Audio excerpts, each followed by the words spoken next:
तो hello guys.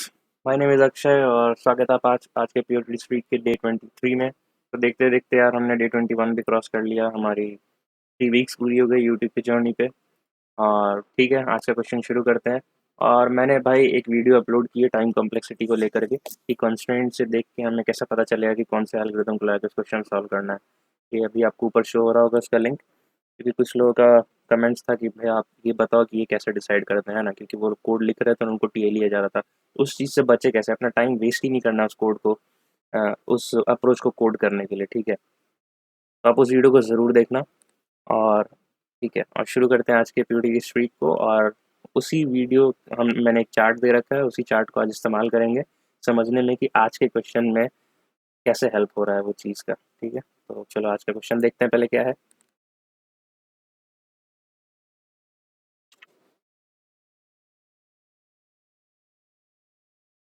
तो question open हो चुका है और इसका नाम है fill up the buckets. Medium category का क्वेश्चन है। चलो क्वेश्चन पढ़ लेते हैं।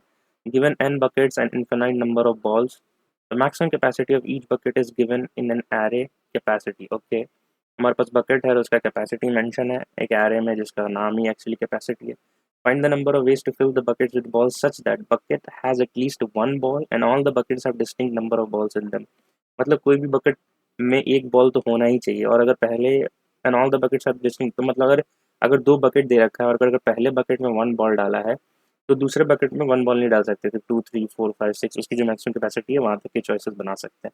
ये कहना चाह रहा है। ठीक है, तो answer can be very long, so calculate the module. Okay, n = 1 के लिए कैपेसिटी 6 है, तो हमें निकालना है नंबर ऑफ वेज। तो इसके लिए आउटपुट 6 है और रीज़न क्या लिख रखा है कि since there is only one bucket it may hold any number of ball. बिल्कुल सही बात है। या तो आप इस बकेट में वन डाल दो, या फिर दो बॉल डाल दो, या फिर तीन बॉल डाल दो, या फिर फोर, या फिर फोर, या फिर फाइव, या फिर सिक्स। तो ठीक है, मैं क्या कहना चाह रहा हूँ मैं आपको भी समझाता हूँ। मैं बोल रहा हूँ कि हमारे पास एक बकेट है जिसकी कैपेसिटी 6 है। ठीक है, तो या तो आप इसमें वन डाल दो क्योंकि वो क्राइटेरिया था, फिर डालना ही पड़ेगा, या फिर दो बॉल्स डाल दो। ये क्या है, number of balls which we are putting inside the bucket. या फिर तीसरा चॉइस क्या है कि थ्री बॉल्स डाल दो, या फिर फोर, या फिर फाइव, या तो सिक्स, या तो सेवन। नहीं डाल सकते राइट, क्योंकि कैपेसिटी 6 है। टोटल नंबर ऑफ वेज कितने हुए, 6 वेज हुए। तो वही हमारा आंसर रिटर्न कर रखा है। And if you are talking about the n equals to 2, there are 2 5 and 8। तो let's dry run also that. हमारे पास दो बकेट है 5 एंड 8। तो इसका एक्सप्लेनेशन पढ़ लेते हैं पहले इसमें क्या लिखा हुआ है।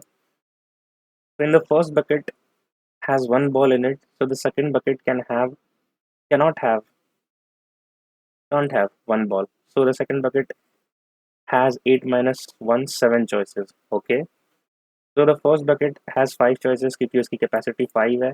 So for each choice second bucket has 7 choices, so there are total 35 ways. Okay, हो सकता है आपको ये बात नहीं समझ में आई होगी, तो मैं आपको ये समझाता हूँ ये कहना क्या चाह रहा है। तो हमारे पास पहला चॉइस तो ये है कि हम इसमें सिर्फ एक ही बॉल डालें इस 5 वाले बकेट में, है ना। तो हम इसमें कितने तरीके से बॉल डाल सकते हैं, इसमें चॉइसेस कितनी है कि 1 2 3 4 5 6 7 8। या तो वन डाल दो, या तो टू टू बॉल्स डाल दो, या फिर three balls. So there are 8 choices right. But question के कंस्ट्रेंट क्या आते हैं कि दोनों बकेट में डिस्टिंक्ट नंबर ऑफ बॉल्स होने चाहिए। तो अगर आपने इसमें वन ले लिया है राइट, तो हम यहाँ पे वन नहीं ले सकते, बाकी सारे कॉम्बिनेशन ले सकते। And that sums up equals to 7। Similarly हमने सिमिलरली हमने ये वाला कंसिडर किया। अब हम क्या कर सकते हैं कि दो बॉल्स डाल सकते हैं।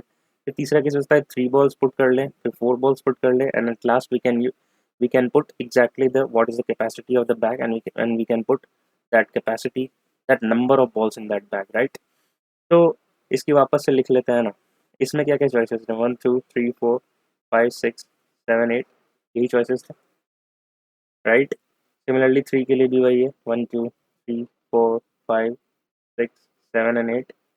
मैं एक बार तुरंत से लिख दूँ यहाँ पे, 6 7 8, these are the choices, 3 4 5 6 7 and 8। So these are the choices.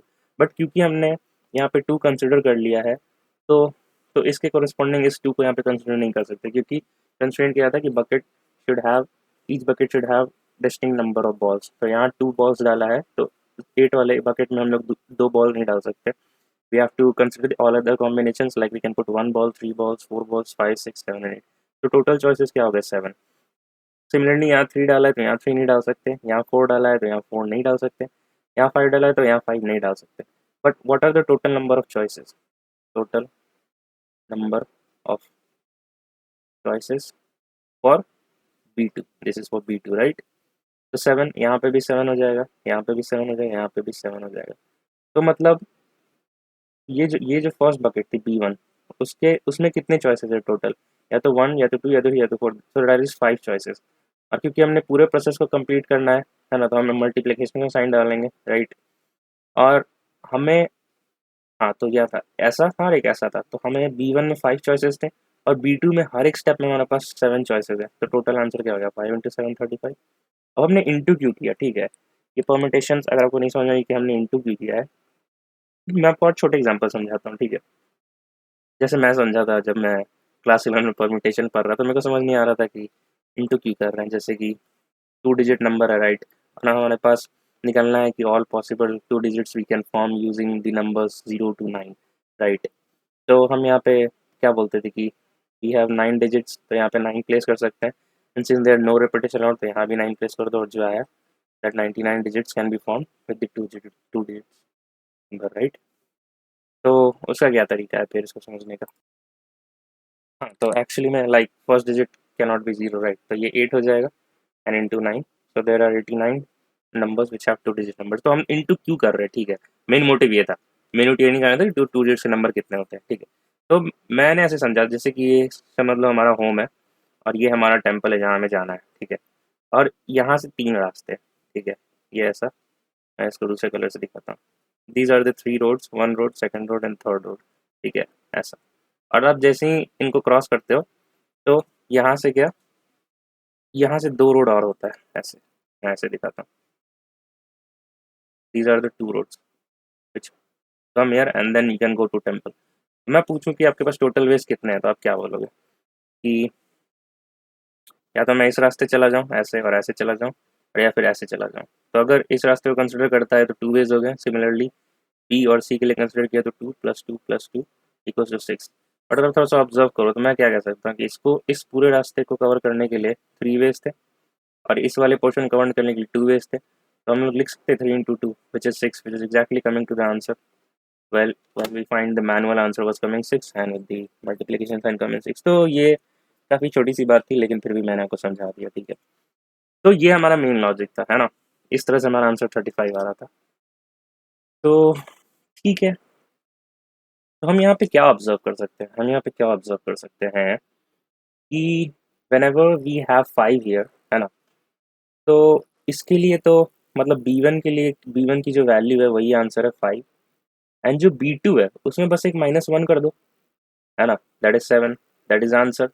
अब अगर मान लो इसके आगे कोई एक और नंबर होता है, लेट्स से 9 राइट, इसके लिए भी सॉल्व करके देखें क्या क्या आता है। तो कुछ पैटर्न बनाने की कोशिश करते हैं, है ना। ये 5 है और अगले के लिए जस्ट -1 किया है, तो अगले के लिए देखते हैं कितना माइनस हो रहा है।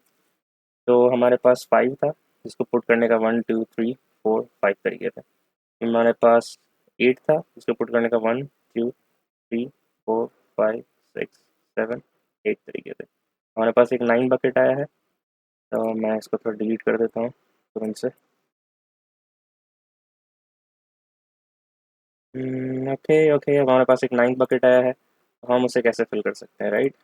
तो इसकी पॉसिबल वेज क्या होंगी? 1 2 3 4 5 6 7 8 9 राइट, यही वेज होगा। तो अगर हमने यहाँ से 1 ले लिया है तो जाहिर सी बात है कि इस वाले कॉम्बिनेशन से B2 B1 B2 और ये B3 बकेट, तो हम यहाँ से 1 तो नहीं उठा सकते अब। तो ये टोटल वेज 7 हो गया। ठीक है, अब अगर मान लो इस 7 वेज में से हमने हमने ये वाला वे उठाया कि 2 को कंसिडर करते हैं। ठीक है, तो फिर इसके चलते मैं थोड़ा कलर चेंज कर लेता हूँ। हमने कंसिडर किया कि 2 को उठाते हैं, है ना। Out of 7 choices we thought कि पहले बकेट में 1 डाल देते हैं, दूसरे बकेट में 2 डाल देते हैं। तो ड्यू टू दिस कि हमने 2 उठाया था, तो इसके बकेट 1 की वजह से यहाँ से ये चॉइस खत्म हो जाएगा, और B2 में क्योंकि हमने 2 उठाया था तो B3 से ये चॉइस खत्म हो जाएगा राइट। तो all we are left with how many choices? 1 2 3 4 5 6 7, so we are left with 7 choices. Similarly अगर हमने 2 ना उठा के 3 उठाया होता ऐसे, अगर हमने 3 उठा अगर हमने अगर इसको उठाया हुआ था, तो due to the possibility that we have taken the 3 balls in the B2, now we cannot make 3 balls here in B3.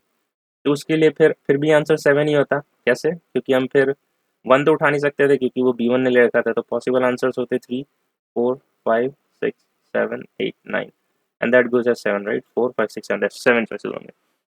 ठीक है, तो हमें समझ में ये आ रहा है कि ये तो 5 तरीके होंगे यहाँ से, और यहाँ से 8 माइनस 1 का तरीका हो गया, और यहाँ पे हमेशा 7 माइनस नहीं 9 माइनस 2 ये हमेशा आ रहा है, राइट?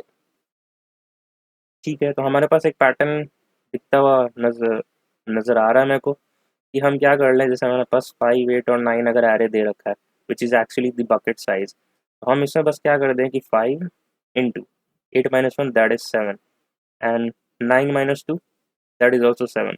इसको ज़रा करो यार, कितना आता है? 7 7 49 इंटू 5, तो 9 5 45 and 5 4 20 that goes as 245, right? तो इसको ज़रा एक बार कंपाइल एंड रन करके देख लें क्या क्या आंसर आता है। हमारे पास 3 आ रहे हैं, मतलब 3 एलिमेंट्स हैं, and which of them size were 5 8 and 9, 5 8 and 9।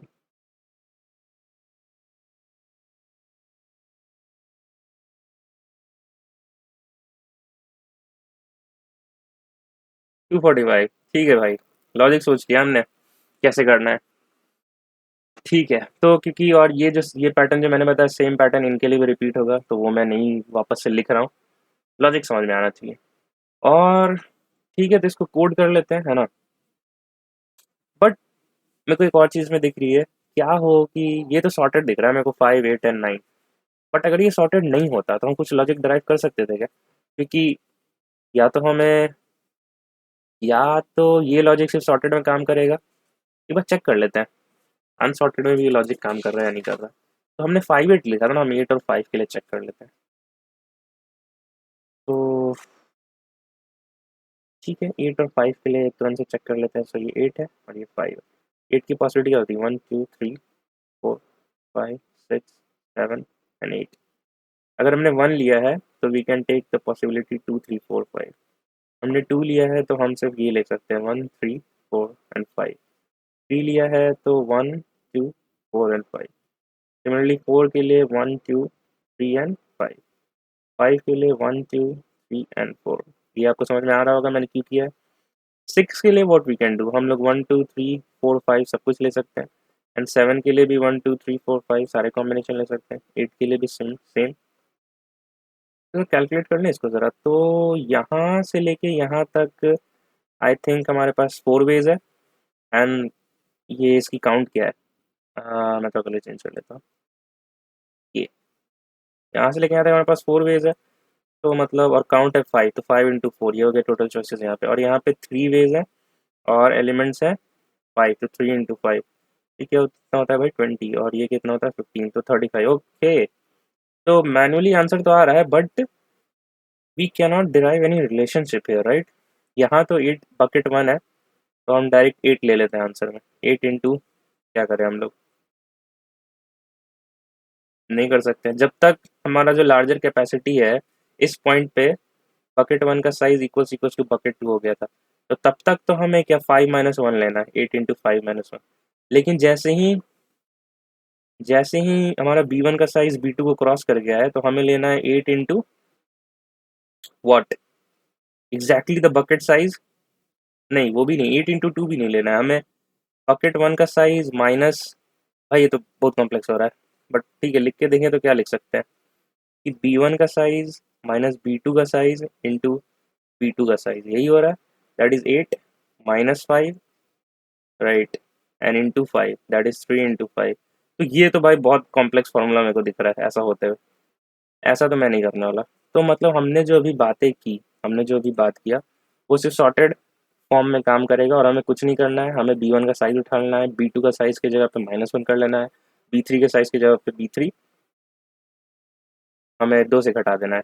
So are final formula तो भाई सॉर्टेड होना चाहिए। चलो ठीक है, तो फाइनल फार्मूला क्या है हमारे पास, मैं कहाँ लिख दूँ? मैं यहाँ लिख देता हूँ B1 into B2 minus 1 into B3 minus 2, और ऐसे ही हमारा आगे की तरफ चलते रहेगा, यही है। अगर इसकी टाइम कॉम्प्लेक्सिटी की बात करें तो एरे क्या सॉर्टेड होना चाहिए, तो एन लॉग एन तो पहले ही चला गया, और फिर हमें बस पैरेलल ओ ऑफ एन का लूप चलाना है ये चीज़ निकालने के लिए। तो कंस्ट्रेंट अब देखेंगे भाई, कंस्ट्रेंट देखना इज़ वेरी वेरी इंपॉर्टेंट। ठीक है, 10 की पावर 6, ओके। अरे यार 10 की पावर 6 से कंस्ट्रेंट से शुरू करना चाहिए था वीडियो शायद मेरे को। अगर 10 की पावर 6 है तो मैंने वो जो टाइम कॉम्प्लेक्सिटी वाली वीडियो बताई है, मैंने बताया कि अगर 10 की पावर 6 कंस्ट्रेंट है तो आपको कुछ सोचना है, आप तुरंत सोचना शुरू कर दो कि एन लॉग एन में इसको कैसे बना सकते हैं, क्योंकि this is the worst time complexity, worst time that you can take to solve when n equals to 10 power 6। मैंने बताया उस वीडियो में, आप उस वीडियो को जाकर जरूर से देखो, ठीक है। और एन लॉग एन में मैंने यही बताया था कि कौन कौन से डेटा स्ट्रक्चर्स आप इस्तेमाल कर सकते हो। सॉर्टिंग में एन लॉग एन लगता है, ठीक है। ऑर्डर्ड ऑर्डर्ड मैप में लगता है, example tree map, and heap में लगता है, ठीक है। इन्हीं सब चीज़ों में लगता है एन लॉग एन। तो देखो हमने जो अप्रोच सोचा, हमने उसमें कंस्ट्रेंट नहीं देखा था, बट अगर देख लिए होते तो इनमें से तीनों में से कोई एक लगाना शुरू कर दिए होते। बट ठीक है, हमने जो सोचा that was the comings to what sorting technique, right, और हमने वही यूज़ भी किया है। चलो इसको फटाफट कोड कर लेते हैं। ठीक है, पहला स्टेप है to sort the array, second step is to just calculate this equation. तो ठीक है, कोड कर लेते हैं इसको। कैपेसिटी बहुत बड़ा लग रहा है यार, इसको थोड़ा छोटा कर लेते हैं, कैप लिख देते हैं। तो arrays dot sort cap, and then for int I equals to 0, I less than cap, and then I plus plus। हमें एक आंसर चाहिए सारे मल्टीप्लिकेशन स्टोर करने के लिए, तो क्योंकि हमारा ओवरफ्लो हो सकता है तो हम लॉन्ग आंसर लेंगे, और हमें उसे क्या, ओवरफ्लो को बचाने के लिए हमें we have to what, mod करना है किसी एक नंबर से, and that was 10 power 9। So 1 2 3 4 5 6 7 8, and then last digit was 7, so 9। Okay, तो हमें बस अब ये कंप्यूट करना है, answer equals to answer star, ठीक है, capacity of i minus i, है ना, यही करना है हमें। ये कैसे लिख दिया मैंने, मैं बताता हूँ। तो हमारे पास एरे एलिमेंट्स क्या थे, हमें पहले में 0 माइनस करना है ना, पहले बकेट है, फिर 1 करना है, फिर 2 करना है। तो हमारे पास एरे एलिमेंट्स जो है ये 5 8 9, उसकी इंडेक्सेस क्या आप बताओ। ये 0 इंडेक्स है, ये 1 इंडेक्स है, ये 2 इंडेक्स है, और हमें माइनस भी यही करना था। 8 में 1 माइनस करना है, 9 में 2 माइनस करना है, तो डायरेक्ट इंडेक्स ही माइनस कर दो भाई। और हमने क्यों क्यों करना है मैंने आपको बहुत अच्छे से समझाया, राइट। तो ठीक है, और हम चाहते हैं ये ओवरफ्लो ना हो, तो we'll give as percent mod, और हम इसे ब्रैकेट में ले लेते हैं। हाँ okay, then finally we have to return work, return answer, यही करना है हमें। और इसकी टाइम कॉम्प्लेक्सिटी क्या, एन लॉग एन है, और एन लॉग एन बखूबी चलेगा for 10 power 6 complexity, because n log n को अगर आप सॉल्व करो with value n equals to 10 power 6, then it comes less than 10 power equals to 8, and that's all we want to solve a problem। ठीक है, तो हमने long में इसको अज्यूम किया था, तो हमें इसे इंट में रिटर्न कराना है क्योंकि इसका रिटर्न टाइप इंट है।